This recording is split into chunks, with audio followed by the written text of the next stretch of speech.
Week day ആണ്. അങ്കു രാവിലെ സ്കൂളിൽ പോയി. അങ്ങനെ രാവിലത്തെ തിരക്കൊക്കെ കഴിഞ്ഞു. ഉച്ചക്കലത്തേക്ക് ഞാൻ കുറച്ച് രാജ്മ തലേദിവസം രാത്രി വെള്ളത്തിൽ ഇട്ടിട്ടുണ്ടായിരുന്നു. അത് നന്നായിട്ട് കുതിർന്ന് കിട്ടിയിട്ടുണ്ട്. വെള്ളയും നമ്മുടെ ചുമപ്പ് രാജ്മ രണ്ടും കൂടെ മിക്സ് ചെയ്താണ് ഇട്ടത്. അപ്പോൾ അതൊന്നും കൂടെ കഴുകി കുക്കറിലേക്ക് ഇട്ട് കൊടുക്കാം. ഹോൾ സ്പൈസസും കൂടെ ഇട്ടിട്ട് വേവിച്ചെടുക്കാം കേട്ടോ. ഹൈ ഫ്ലെയിമിൽ ഒരു 5 വിസിൽ. ഞാൻ പറഞ്ഞല്ലോ, വൈറ്റ് രാജ്മയുണ്ട്, റെഡ് രാജ്മയുണ്ട്. നമ്മുടെ കിഡ്നി ബീനാണ് ഈ രാജ്മ കേട്ടോ. ഞാൻ കഴിഞ്ഞ വ്ളോഗിൽ പറഞ്ഞിരുന്നല്ലോ, രാക്കെ ഒഫീഷ്യലായിട്ട് മുംബൈയിൽ പോയിരിക്കുകയാണ്. അപ്പോൾ ഇനി വെള്ളിയാഴ്ച വരത്തുള്ളൂ. ഞാനും അങ്കും മാത്രമേ ഉള്ളൂ ഇനി ഈ ആഴ്ച. ഞങ്ങൾക്ക് ഇഷ്ടമുള്ളതും എന്നെ പെട്ടെന്ന് ഉണ്ടാക്കാൻ പറ്റുന്നതും അതുപോലെ തന്നെ ഹെൽത്തി ആയിട്ടുള്ള ആഹാരങ്ങളായിരിക്കും ഇനി കുറച്ച് ദിവസത്തേക്ക് ഉണ്ടാക്കുന്നത്. പെട്ടെന്ന് ഉണ്ടാക്കാമല്ലോ ഈ രാജ്മയൊക്കെ. ഒരു കറി മതി. പിന്നെ കൂടെ ഞാൻ വിചാരിച്ചു ഒരു മെഴുക്കുരുട്ടി പോലെ വെക്കാം. എന്തെങ്കിലും പച്ചക്കറിയും കൂടെ ചെല്ലണ്ടേ. ഇപ്പോൾ ബീൻസും വെണ്ടയ്ക്കൊക്കെ ഇരിപ്പുണ്ട്, അതും കൂടെ ആക്കാമെന്ന് വിചാരിച്ചു. അതാണ് ഇന്നത്തെ നമ്മുടെ ലഞ്ച് മെനു. പിന്നെ ചായ അഡിക്റ്റ് ആയ ഞാൻ ചായ ഒരെണ്ണം കൂടി ഇട്ട് കുടിക്കുവാണ്. നമ്മുടെ വിഷു വരാൻ പോവല്ലേ, അപ്പോൾ വിഷുവിൻ്റെ സാധനങ്ങളൊക്കെ വാങ്ങണം. നമ്മുടെ സാധനങ്ങളൊക്കെ കിട്ടണം. അതായത് മലയാളി സാധനങ്ങൾ കിട്ടണമെന്നുണ്ടെങ്കിൽ മലയാളി കടയിൽ തന്നെ പോകണം. അത് പോസിബിൾ ആണോ എന്നറിയത്തില്ല. ഇവിടെ എന്തൊക്കെ കിട്ടുന്നോ അതൊക്കെ എന്തായാലും വെക്കുന്നുണ്ട്. നമ്മുടെ നാട്ടിലെ ആ കണിവെള്ളരി ഒന്നും ഇവിടെ കിട്ടില്ലല്ലോ. ഒരാൾക്ക് വന്നിട്ട് എന്തെങ്കിലും തീരുമാനിക്കാൻ പറ്റത്തുള്ളൂ. രാജ്മ വേവിക്കുമ്പോൾ ഒരു 4 വിസിൽ കഴിഞ്ഞപ്പോൾ നമ്മുടെ സേഫ്റ്റി വാൽവ് പോയി കേട്ടോ. അതിൻ്റെ ഒരു ശബ്ദം കേട്ടിട്ട് ഞാൻ പിന്നെ പെട്ടെന്ന് വന്ന് നിർത്തി. അപ്പോൾ അത് നമ്മുടെ ആവി മുഴുവൻ പോയി സേഫ്റ്റി വാൽവിൽ കൂടെ. എന്തായാലും വെന്ത് കിട്ടിയിട്ടുണ്ട്. ഇനി മസാല വേറെ ഉണ്ടാക്കി അതിലിട്ടൊന്ന് വേവിച്ചാൽ മതി. എന്തായാലും ഈ കുക്കർ പോയി കിട്ടി. അപ്പോഴത്തേക്കും മെയ്ഡ് വന്നു. ഇനി പുള്ളിക്കാരി വന്നു പോയതിന് ശേഷമേ ഉണ്ടാക്കുന്നുള്ളൂ. കുറേ തുണി മടക്കാൻ കിടപ്പുണ്ട്, അതൊക്കെ ചെയ്യണം. കഴുകാനായിട്ട് ഇന്ന് ഞാനൊന്നും ഇട്ടില്ല.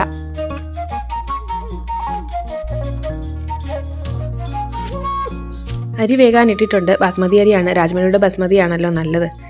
പിന്നെ വേറൊരു കുക്കർ എടുത്ത് അതിലേക്ക് നമ്മുടെ സവാളയും തക്കാളിയൊക്കെ എണ്ണയിട്ടൊന്ന് വഴറ്റിയിട്ട് north Indian masalas, basic masalas, മഞ്ഞൾപ്പൊടി, മുളക് പൊടി, മല്ലിപ്പൊടി, കസൂരിമെത്തി, കായപ്പൊടി, ജീരകപ്പൊടി ഇതൊക്കെ ഇട്ടിട്ട് നന്നായിട്ടൊന്ന് മിക്സ് ചെയ്ത് നമ്മുടെ വേവിച്ച രാജ്മ അതിലേക്ക് ഇട്ട് കൊടുക്കാം.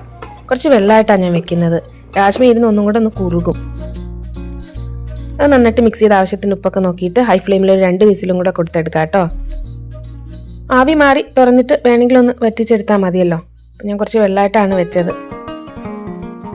കുറച്ച് ബീൻസും വെണ്ടയ്ക്കയും ഉരുളക്കിഴങ്ങും കൂടെ കഴുകി അരിഞ്ഞെടുത്തിട്ടുണ്ട്. കടായി വെച്ച് എണ്ണ ഒഴിച്ച് അതും കൂടെ ഒന്ന് മെഴുക്കുവരട്ടി എടുക്കാം. കുറച്ച് മഞ്ഞൾപ്പൊടിയും മുളക് പൊടിയും ഉപ്പും മാത്രമേ ഇട്ട് കൊടുക്കുന്നുള്ളൂ. 2-3 മിനിറ്റ് ഒന്ന് അടച്ച് വെച്ച് വേവിച്ചെടുക്കാം. പിന്നെ തൈരും ഉണ്ട്. നമ്മുടെ ലഞ്ച് റെഡി കേട്ടോ. ബസ്മതി റൈസ് ഉണ്ട്. ഒരു നോർത്ത് ഇന്ത്യൻ സ്റ്റൈലിൽ തന്നെ ഞാൻ വിളമ്പി വെച്ചിട്ടുണ്ട്. സൈഡിൽ മിക്സഡ് വെജിറ്റബിളും തൈരിൻ്റെ പുറത്ത് കുറച്ച് മുളക് പൊടിയും ജീരകപ്പൊടിയും കൂടെ ഒന്ന് ഡെക്കറേറ്റ് ചെയ്തിട്ടിട്ടുണ്ട് കേട്ടോ. പിന്നെ രാജ്മയും കൂടെ ഒഴിച്ച്. എനിക്ക് നല്ല വിശപ്പുണ്ട്. ബ്രേക്ക്ഫാസ്റ്റ് ശരിക്കും ഞാനൊന്നും കഴിച്ചില്ലായിരുന്നു, ചായ മാത്രം കുടിച്ചതേ ഉള്ളൂ. അപ്പോൾ നല്ല വിശപ്പുണ്ട്. നന്നായിട്ടൊന്ന് കഴിക്കണം. മണം വന്നപ്പോൾ തന്നെ കഴിക്കാൻ തോന്നി.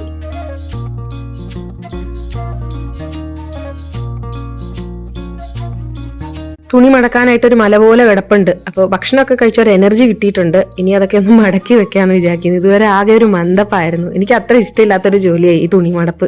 അപ്പോൾ കുറച്ചുണ്ടായിരുന്നു, അതൊക്കെ ഇനി ഒന്ന് മടക്കി വെക്കണം. പുറത്തിടുന്ന ഒരു സെക്ഷൻ, അതുപോലെ തന്നെ വീടിനകത്തിടുന്നത് വേറൊരു സെക്ഷൻ, സ്കൂളിലിടുന്നത് വേറെ സെക്ഷൻ, ഓഫീസിലിടുന്നത് വേറെ സെക്ഷൻ. ഇതിന് തന്നെ സെക്ഷൻസ് വേറെ ഉണ്ട്. അപ്പോൾ ഇതൊക്കെയാണ് വെക്കാനുള്ളൊരു മടി. പിന്നെ നമ്മുടെ ബ്രെയിന് എവിടെയൊക്കെ എന്തൊക്കെയെന്ന് അഡ്ജസ്റ്റഡ് ആണല്ലോ. അപ്പോൾ പെട്ടെന്ന് ചെയ്തു തുടങ്ങിയാൽ അങ്ങ് ചെയ്യും.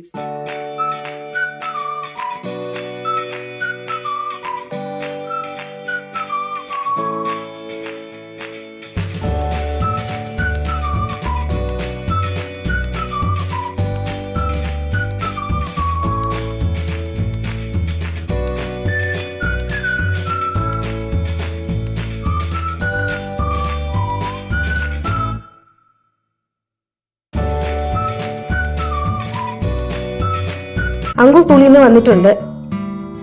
ബാഹുബലി കളിച്ചുകൊണ്ടിരിക്കുക. ഇപ്പോൾ ട്യൂഷൻ 4 മണിക്കാണ്. അരമണിക്കൂറിനകം റെഡിയായി പോകണം. 3:30 ആകും ഇപ്പൊ സ്കൂളിൽ നിന്ന് വരാനായിട്ട്. അങ്ങനെ അവൻ പെട്ടെന്ന് കുളിച്ച് ഭക്ഷണമൊക്കെ കഴിച്ച് ഇറങ്ങുക. ഇനി മുതൽ 5 മണിക്കാക്കാൻ പറയാൻ പറഞ്ഞു ഞാൻ. ട്യൂഷൻ എടുക്കുന്ന ടീച്ചർക്കും കുറേ കുട്ടികളുണ്ട്. ഓരോ ക്ലാസ് അനുസരിച്ചാണ് അവർ മാറ്റി ഇങ്ങനെ വെച്ചേക്കുന്നത്. ഇപ്പം നിലവിൽ 4 മണിക്കാണ് കൊടുത്തേക്കുന്നത്. ഇനി 5 മണി ആയാലും ഉപകാരമായി. കാരണം 3:30 കഴിഞ്ഞ് വന്നിട്ട് പിന്നെ പെട്ടെന്ന് അരമണിക്കൂർ കൊണ്ട് റെഡിയായി പോകാൻ പാടല്ലേ. ഇനി നമ്മൾ എന്താ ചെയ്യുന്നതെന്ന് വെച്ചാൽ ഒരു അവല് പായസം ഉണ്ടാക്കാം കേട്ടോ. അതിനായിട്ട് ഞാൻ വെള്ള അവല് ഒന്ന് കഴുകി പിഴിഞ്ഞ് മാറ്റി വെക്കുന്നുണ്ട്. ഒരുപാടൊന്നും കഴുകേണ്ട ആവശ്യമില്ല. പാലിരിപ്പുണ്ടായിരുന്നു. രാത്രി ഇപ്പോൾ ഇല്ലാത്തതുകൊണ്ട് ചായയും കാപ്പിയും ഒന്നും അധികം വേണ്ടല്ലോ. അപ്പോൾ അത് നന്നായിട്ടൊന്ന് തിളപ്പിച്ചിട്ട് നമ്മുടെ അവല് നന്നായിട്ടൊന്ന് പിഴിഞ്ഞിട്ട് ഇട്ട് കൊടുക്കണം കേട്ടോ. ഒരുപാട് വെള്ളം വേണ്ട. നന്നായിട്ടൊന്ന് കുറുക്കിയെടുക്കാം. അവല് വേകാനായിട്ടൊന്നുമില്ല. അരിയോ വെർമസലിയോ വേറെ എന്തെങ്കിലും ആണെങ്കിൽ കുറച്ച് വേഗമുണ്ടല്ലോ. ഇതിന് വേഗമില്ലല്ലോ. പെട്ടെന്ന് നമുക്ക് ഉണ്ടാക്കിയെടുക്കാൻ പറ്റുന്ന ഒരു പായസമാണ്. അപ്പോൾ ഞാനത് ഇൻഡക്ഷൻ കുക്ക് ടോപ്പിൽ നിന്ന് ഗ്യാസിലേക്ക് മാറ്റി. ഇൻഡക്ഷൻ കുക്ക് ടോപ്പിൽ പായസം ഉണ്ടാക്കുമ്പോൾ പെട്ടെന്ന് അടുക്കി പിടിക്കും, ചെറിയ ഇതിൽ വെച്ചാലും. ഗ്യാസ് ആകുമ്പോൾ നമുക്ക് ആവശ്യത്തിന് ചെറിയ തീയിൽ വെച്ച് ഇളക്കി കൊടുത്താൽ മതിയല്ലോ. നമ്മുടെ അവലിൽ പാലൊന്ന് പിടിച്ച് ഒന്ന് കുറുകി വന്നാൽ മതി. ഇത് കുഞ്ഞുങ്ങൾക്ക് പോലും കൊടുക്കാൻ പറ്റും പെട്ടെന്ന്. ആവശ്യത്തിന് പഞ്ചസാരയും കൂടി ഇട്ട് ഒന്നും കൂടെ ഒന്ന് കുറുക്കിയിട്ട് ഏലക്കപ്പൊടി ഇട്ടിട്ട് എടുക്കാം. അരിയും മറ്റേതൊക്കെ ആണെങ്കിൽ കുഞ്ഞുങ്ങൾക്ക് കുറച്ച് ഇറക്കാനുള്ള ബുദ്ധിമുട്ട് വരുമല്ലോ. ഇത് അങ്ങനെയുള്ളൊരു ബുദ്ധിമുട്ടുമില്ല. നല്ല സോഫ്റ്റ് ആയിരിക്കും, നല്ല ടേസ്റ്റുമാ. വിഷുവിന് പറ്റുമെങ്കിൽ ഒന്ന് ഉണ്ടാക്കി നോക്ക് നിങ്ങളൊക്കെ കേട്ടോ. എളുപ്പത്തിൽ ഉണ്ടാക്കാൻ പറ്റുന്നൊരു പായസമാണ് ഈ അവല് പായസം. പാലും അവലും ഏലക്കപ്പൊടിയും പഞ്ചസാരയും മാത്രം മതിയല്ലോ. മിൽക്ക് മെയ്ഡ് ഒഴിക്കുകയാണെങ്കിൽ കുറച്ചും കൂടെ നല്ല. എൻ്റെ അതില്ല. പിന്നെ ചുമന്ന അവലാണെങ്കിൽ പായസം നല്ല ചുമന്ന് വരും. ഇവിടെ വെള്ള അവലേ കിട്ടത്തുള്ളൂ. നമ്മുടെ നാട്ടിലെ അവല് വേണമെങ്കിൽ മലയാളിക്കടയിൽ നിന്ന് വാങ്ങേണ്ടി വരും. അപ്പം ഞാൻ പെട്ടെന്ന് റെഡിയാക്കി എടുത്തതേ കുറുകി കിട്ടിയിട്ടുണ്ട്. നല്ല ടേസ്റ്റ് ആട്ടോ ഇതിന്. നിങ്ങൾ ഉണ്ടാക്കിയിട്ടില്ലെങ്കിൽ ഒന്ന് ഉണ്ടാക്കി നോക്കൂ. നല്ല ടേസ്റ്റുള്ള പായസമാണ്. എളുപ്പം ഉണ്ടാക്കിയെടുക്കാം. വൈകുന്നേരം വിളക്കൊക്കെ കത്തിച്ചു. അങ്കിത്ത് ട്യൂഷനൊക്കെ കഴിഞ്ഞ് വന്ന് പ്രാർത്ഥിക്കുകയാണ്. അവനും കൊടുത്തു ഒരു ഗ്ലാസ്. അവന് ഒത്തിരി ഇഷ്ടമാട്ടെ ഇതൊക്കെ. ഡിന്നറിനായിട്ട് ഞാൻ നമ്മുടെ ടൗൺഷിപ്പിലെ വീട്ടിൽ നിന്ന് ഫിഷ് കറിയും റൊട്ടിയായിരുന്നു. അത് ഓർഡർ ചെയ്ത് വാങ്ങി. ഏതാണ് ഫിഷ് എന്നൊന്നും അറിയത്തില്ല. എന്തായാലും നല്ല മണമൊക്കെ ഉണ്ട്. 6 റൊട്ടിയും വാങ്ങിയിട്ടുണ്ട്. ഞങ്ങൾ ഓരോ പീസ് കഴിക്കാനുള്ളതുണ്ട്. 2 പീസ് മീനുണ്ട്. അധികം മുള്ളൊന്നുമില്ല. ഇത് ഏത് മീനാണെന്ന് എനിക്ക് അറിയത്തില്ല. എന്തായാലും സംഭവം നല്ല ടേസ്റ്റ് ഉണ്ട് കേട്ടോ. ഞങ്ങളുടെ ഡിന്നർ ഇങ്ങനെ അങ്ങ് ഒതുക്കി. അങ്കുവിനും പിന്നെ ഫിഷൊക്കെ ഒത്തിരി ഇഷ്ടമാണ്. ഇവിടുത്തെ ഫിഷ് എനിക്ക്, അതായത് പുറത്തുനിന്ന് വാങ്ങുന്നത് നമ്മുടെ ഫ്രഷ് വാട്ടർ ആയതുകൊണ്ട് ഞാൻ വാങ്ങാറില്ല. പിന്നെ നമ്മുടെ സീ ഫിഷ് ആണെങ്കിൽ അത്ര നല്ലതും കിട്ടത്തില്ല. അത് നമ്മൾ ഡൽഹിയിൽ നിന്നൊക്കെ കൊണ്ടുവരണം. അപ്പം ഞാൻ ഫിഷിൻ്റെ പുറകിൽ മെനക്കിടുന്ന പരിപാടിയില്ല. ഇങ്ങനെയൊക്കെ ഇവിടെ ടൗൺഷിപ്പിൽ കിട്ടുമ്പോൾ അപ്പോഴേ വാങ്ങിച്ച് ടേസ്റ്റ് നോക്കും. ഇത് നന്നായിട്ടുണ്ട് കേട്ടോ. നമ്മുടെ ജോധ്പൂർ ട്രിപ്പ് ഞാൻ കഴിഞ്ഞ 2-3 വ്ലോഗുകൾ ആഡ് ചെയ്തിട്ടുണ്ടായിരുന്നു. അപ്പോൾ എൻ്റെ ലാസ്റ്റ് ഡേയും കൂടെ ഞാൻ ഇന്ന് ആഡ് ചെയ്യാം കേട്ടോ. അങ്ങനെ 2 ദിവസം കഴിഞ്ഞത് 3-ാമത്തെ ദിവസമാണ്. ഇന്ന് നമ്മൾ തിരിച്ച് വീട്ടിൽ പോകും. അപ്പോൾ ബ്രേക്ക്ഫാസ്റ്റിനായിട്ട് ഞങ്ങൾ ഫ്രഷ് ആയിട്ട് വന്ന് എടുത്ത് കഴിക്കുവാണ്. ബുഫേ ആണ്, നേരത്തെ ഞാൻ കാണിച്ചല്ലോ. അപ്പോൾ കുറച്ച് ഫില്ലായിട്ട് തന്നെ പോവാണ്, കാരണം നമ്മൾ ട്രാവൽ ചെയ്യണമല്ലോ. അങ്ങനെ ഭക്ഷണമൊക്കെ കഴിച്ച് തിരിച്ച് റൂമിൽ വന്ന് പെട്ടിയൊക്കെ എടുത്ത് പോകാനുള്ള തയ്യാറെടുപ്പാണ്. ഒത്തിരി ഇഷ്ടപ്പെട്ടൊരു പാലസ് ആട്ടോ. ഒരു പാലസിന്റെ രീതിയിലുള്ള റിസോർട്ട് എന്ന് പറയാം. ഉമ്മീദ് എന്നാണ് പേര്. അപ്പോൾ ആരെങ്കിലും ജോധ്പൂരൊക്കെ വരുന്നുണ്ടെങ്കിൽ സെർച്ച് ചെയ്ത് ഇത് തീർച്ചയായിട്ടും നിങ്ങൾക്ക് സെലക്ട് ചെയ്യാം. നല്ലൊരു സ്ഥലമാണ്. അങ്ങനെ ഞങ്ങൾ റൂം വെക്കേറ്റ് ചെയ്ത് ഇനി തിരിച്ച് നമ്മുടെ വീട്ടിലോട്ട് പോകാനുള്ള തയ്യാറെടുപ്പാണ്.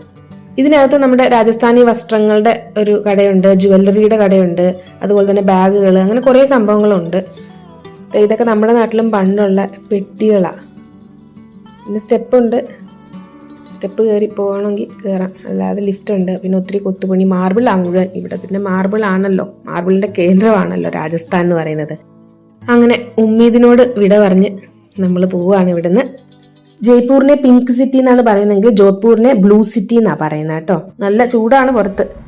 അപ്പോൾ ഈ രാജസ്ഥാനിലൂടെ പോയപ്പോൾ പുതിയ തരം എന്തോ ഒരു ചെടി ഇങ്ങനെ പാടങ്ങളിൽ നിൽക്കുന്ന കണ്ടു. ഹരിയാനയിൽ ഒരുവിധം എല്ലാം ഉണ്ട്, പക്ഷേ ഇത് ഞാൻ അവിടെ കണ്ടിട്ടില്ലാത്ത ഒരു ചെടിയാണ്.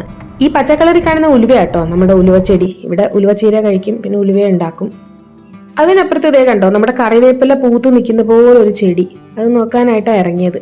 അപ്പം ഞാൻ രാഗയോട് പറഞ്ഞു, ഒന്ന് സൈഡ് ഒതുക്കി തായോ, ഞാൻ നോക്കിയിട്ട് വരട്ടെ എന്ന്. അതൊക്കെ ചെടിയാ മോനെ, എന്തോ ഒരു ചെടി. വാ വാ, വെയിലാ, സൂക്ഷിച്ചു വാ. നല്ല അസല് വെയിലാണ്, പൊള്ളുന്ന വെയിലാണ്. അപ്പൊ അത് എന്താണ് എന്ന് ഞാൻ ഗൂഗിൾ ലെൻസ് ഇട്ട് നോക്കിയപ്പോൾ നമ്മുടെ പെരിഞ്ജീരകമാണ്. അപ്പൊ അതിന്റെ മണവും ഉണ്ട്. അപ്പൊ ഞാൻ ആദ്യമായിട്ടാണ് അത് കാണുന്നത്. അപ്പൊ അതിനു വേണ്ടിയാണ് ഇവിടെ ഇറങ്ങിയത്. ചായ കുടിക്കാനായിട്ട് ഒരു സ്ഥലത്ത് നിർത്തിയിട്ടുണ്ട്. ജസ്റ്റ് ചായ ഇപ്പൊ കുടിക്കുന്നുള്ളൂ. ഡിന്നർ കുറച്ചും കൂടെ മുന്നോട്ട് ചെന്നിട്ട് കഴിക്കാമെന്ന് വിചാരിച്ചു. നമ്മളിങ്ങനെ ട്രാവൽ ചെയ്യുമ്പോൾ നോർത്ത് ഇന്ത്യയിൽ ഇതുപോലത്തുള്ള കുറേ സംഭവങ്ങൾ കിട്ടും കേട്ടോ. അവിടെ നല്ല റെസ്റ്റോറൻറ്റ്സ് ഒക്കെ ആയിരിക്കും, നമുക്ക് ബാത്റൂമിലൊക്കെ പോകാൻ പറ്റുന്ന നല്ല ഏരിയയാണ്, കുറച്ച് ക്ലീൻ ആയിരിക്കും. എന്തായാലും ചായയും പക്കോടയും മാത്രമേ കഴിക്കുന്നുള്ളൂ. ഡിന്നർ വേറെ എവിടെയെങ്കിലും പോയിട്ട് കഴിക്കാം.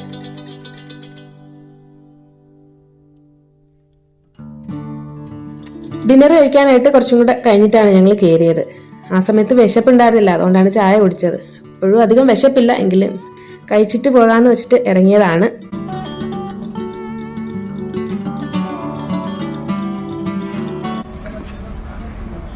ഇവിടെ നമ്മുടെ നാട്ടിലെ ഭരണി ഇരിപ്പുണ്ട് കേട്ടോ.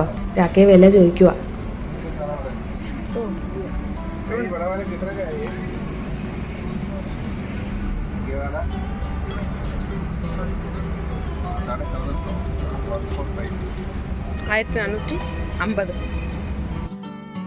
ഏറ്റവും വലിയ ഭരണിക്ക് 1450 ആണ്. നമ്മുടെ നാട്ടിലെ സെയിം ഭരണി കേട്ടോ. വൈനൊക്കെ ഉണ്ടാക്കുന്നവർക്കൊക്കെ ഉണ്ടാക്കി വെക്കാം. അതല്ലാതെ അച്ചാറൊക്കെ പണ്ട് ഇടുന്നതല്ലേ. ഉപ്പൊക്കെ ഇടുന്ന ഒരു ഭരണി എൻ്റെ ഇരിപ്പുണ്ട്, അതുപോലെ ഞാൻ ഉപയോഗിക്കുന്നില്ല വീട്ടില്. ഞാനൊരു വെജിറ്റബിൾ താലി മീൽസ് വാങ്ങി. വെജിറ്റേറിയൻ ധാബയാട്ടോ, വെജിറ്റേറിയൻ റെസ്റ്റോറൻ്റ് ആണ്. രാക്കെ മട്ടർ മഷ്റൂമും റൊട്ടിയാ. താലിയുടെ കൂടെ ലാച്ചാ പറാട്ടയോ എന്തൊക്കെയോ ഉണ്ട്. പിന്നെ ഐസ്ക്രീം ആയിരുന്നു, അത് വേണ്ടാന്ന് പറഞ്ഞു. ഞങ്ങൾക്കൊക്കെ ചുമയൊക്കെ പനി ഇങ്ങോട്ട് മാറിയതേ ഉണ്ടായിരുന്നുള്ളൂ. അങ്ങനെ നമ്മുടെ ജോധ്പൂർ ട്രിപ്പ് കഴിഞ്ഞു. ഇതൊക്കെയായിരുന്നു അതിന്റെ വിശേഷങ്ങൾ. ഇപ്പൊ ലാസ്റ്റ് പാർട്ടും കൂടെ ഞാൻ ഇട്ടെന്നേ ഉള്ളൂ. ഇതിന് മുന്നേയുള്ള വ്ലോഗുകളിൽ ഞാൻ അവസാനം കുറച്ച് ട്രിപ്പിന്റെ വിശേഷങ്ങൾ ഇട്ടിട്ടുണ്ടായിരുന്നു നേരത്തെ.